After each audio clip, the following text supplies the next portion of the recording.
How we doing? It's CCA Nick. Follow me on Instagram at NickVenti. If you enjoy this content, give me a thumbs up. Don't treat me like a 204B over here. So as you guys know, I'm officially the shop steward in my office. I went through training last week. It was 4 hours long. They gave me a few packets and a copy of the national agreement, which is our contract, our rights. I highlighted some key points on like my job responsibilities and things like that. I'm gonna get into it. The reason why I took this position is because nobody was stepping up. I was waiting for somebody more experienced to take the position, but nobody was doing it. It is kind of a thankless job. You got to deal with a lot of angry coworkers, and you also got to deal with management, a lot of extra paperwork, extra headache. But there are some positives, there are some perks. I'll get to that at the end of the video. But for the most part, it is a very stressful job. You got to carry and then plus defend other carriers. So if your office has up to 49 carriers, you're going to have one shop steward. If you have 50 to 99 carriers in your office, this is per craft, by the way. So if you have up to 49, one steward. If you have 50 carriers to 99 carriers, like my office does, you're going to have two. My office doesn't have two right now. I think somebody's going to step up in March, but I'm not sure yet. He said he's going to. And then he'll probably be the chief steward because he's a lot more experienced than me. But we'll cross that bridge when we come to it. If you have 100 to 199 carriers, you'll have 3 stewards. And then 200 to 499, you have 5 stewards. And then 500 more, 500 stewards, and so on. So that's how many unions, because a lot of you guys message me and you guys don't even know your union reps. Please get involved with the union. It's super important. They're there to help you and they're there to defend you. Would you go into court without a lawyer, or would you rather have somebody representing you? So this is a plus. To having this work lawyer basically is a very important thing, and it's a really good thing, and very lucky to have this. So that's how many stewards in your office, depending on how many carriers each office has. And also, I'm a CCA, so that answers the question: can CCAs be shop stewards? Absolutely. I would advise if you have support by your office, because a couple carriers threw out my name, so that was another reason why I stepped up too, because they're like, hey, Super Nick should run, so here I am. So what is a shop steward?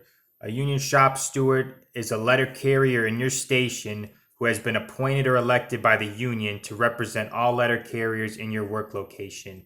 The steward is empowered by the national agreement to investigate, present, and process grievances on behalf of any letter carrier, group of letter carriers, or the union. So, like I was saying before, it's basically like having your own work lawyer, somebody to defend you. Mostly contract grievances, and contract and discipline grievances. Those are the two main ones that union stewards will be defending you if management's violating the contract, or if an employee is getting in trouble. So this is what it's called, Weingarten rights. So prior to employees being disciplined by management, generally they will be given a pre-disciplinary interview, a PDI, or an investigatory interview by management. If you are given one of these interviews, there is no doubt your supervisor or manager is looking for information to use against you so they can issue discipline. So it's very important to have your union rep present. If you think you're going to get in trouble, have your union rep say, I need my union rep present. You got to say that. It's not management's job to give you one. It's your job. So make sure you have a union steward present. All letter carriers, including CCAs, regardless of how long they have been employed, have Weingarten rights, which means you have the right to have a union steward present during a meeting in which management asks you questions that could lead to discipline. Stewards can assist you in any investigation by management and help ensure you get your day in court. So that's very important. That's one positive of the union.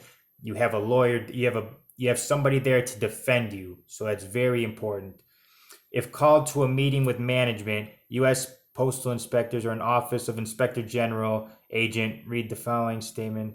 Uh, if the, so if say you're about to get disciplined, say management's calling to your office for something, uh, say this, that this is in quotation marks. If this discussion could in any way lead to me being disciplined or terminated or affect my personal working conditions, I respectfully request that my union representative, officer, or steward be present at this meeting. Without my union representation present, I respectfully choose not to answer any questions or participate in this discussion. So it feels like it's like court, like dealing with lawyers and stuff, because that's basically what it is. You have rights, and make sure you know those rights. Like I said, some of you guys messaged me saying you don't know who your rep is, you're not involved with the union. Get involved with that stuff because you have rights. And if say you get in trouble, one guy messaged me saying his I think it was his emergency brake broke and his LOV went into a pole or townhouse or something. Like the union is going to be there to defend you for that type of stuff. Let's see. So what is a grievance? I'll be a shop steward's job duty is to handle grievances. So what is a grievance? Article 15 of the contract, which is our national agreement, the contract. Article 15, Section 1. A grievance is defined as a dispute, difference, disagreement, or complaint between the parties related to wages, hours, and condition of employment. A grievance shall include, but is not limited to, the complaint of an employee or of the union which involves the interpretation, application of, or compliance with the provisions of this agreement or any local memorandum of understanding not in conflict with this agreement. So if you have a dispute, like let's say like when it was peak season, my management had me carry a rural route. I didn't mind. I do whatever. I don't care. But that's a grievance because that's crossing crafts. If you know crossing crafts, if you know what you're doing is against the contract, you can't really say no to management. You got to do what you got to do, but you can grieve it afterwards.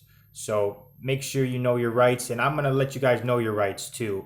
I'm gonna make videos about what I read in the contract because I'm studying this thing and I'm gonna help you guys know your rights. You could just watch these videos. I'm not gonna try to make these long videos. I'm gonna try to break it up into sections so you know specific instances and your rights. So very important. Yeah, work related disputes or discipline or anything like that. Um, and all this is I'm not going to get into the grievance process. There's like informal step A where you talk to management, then formal step A and all that stuff. So the perks of this job, because this video is getting a little long. So a few perks of this job. My union president said if I attend 6 union meetings this year, I'll get my union dues that I'm paying paid back to me at the end of the year. So that'll cash out along with my annual leave. So that'll be that's a nice perk because I'll get my union dues back. It's not a lot. I mean, it's not a lot, but it's still something. So I go to 6 union meetings, and at the union meetings, there's a free meal, and you get involved with the union. It's not a bad thing. Also, this is a big one because I was the only CCA when I went to union trading. It was 4 hours long. We went through this whole steward guide pamphlet, and I was the only CCA. There was PTFs, regulars, but I was the only CCA. He said, "This is super important for me because I get what is called super seniority," and I'll read that definition here. Super seniority is a special provision protecting stewards from involuntary reassignment. This keeps management from unilaterally removing a steward from the office where they serve. So, as being a CCA, let's say my management doesn't mind me. Maybe when I'm a union steward, they might not like me, but they know I'm a hustler, work hard. So, I probably wouldn't have to really deal with that. But having super seniority means that they can't move me. My seniority goes up to the top. So Management is required per the national agreement to place chief stewards and union stewards at the top of the seniority roster for the purposes of layoff, reduction in force, and accessing. While on the surface this may solely seem like a right and protection for the individual who is designated as a steward, this actually protects the membership at a particular office as well by ensuring they continue to receive representation from the steward who is certified by the union. So that's a nice perk where I don't have to worry about, let's say there's lack of work. Lack of work, isn't that funny in the post office? Plenty of work to go around, but let's say lack of work, reduction in workforce, whatever. I go to the top of the seniority list, which is a nice perk. And being a CCA, which you're normally at the bottom, that's a nice perk. So yeah, just a couple of quick things about my new job title. I'm still you're a carrier, but also if you're like, let's say I'm handling a grievance, I clock in on union time, and management has to grant me union time if I'm investigating a grievance. So there is a lot to learn. I am studying this contract a lot. When I go home, I'm studying this book. They gave me it's on my bed. I'm studying this contract. I'm learning our rights, and I'm going to let you guys know your rights. This is going to give me a lot of material for my YouTube channel. You guys know your rights. There's a lot of stuff in there already that I'm already thinking about videos. So, yeah, union shop steward. That's I'm up for the challenge. It's going to be a headache. Believe me, I know it's going to be a headache, but I'm ready for the challenge, and we'll see what happens. I'll let you guys know. I'll give you guys updates. So thank you all for watching. I might be doing a live stream later, so be on the lookout for that. Thank you all for watching, and I'll see you guys in the next video.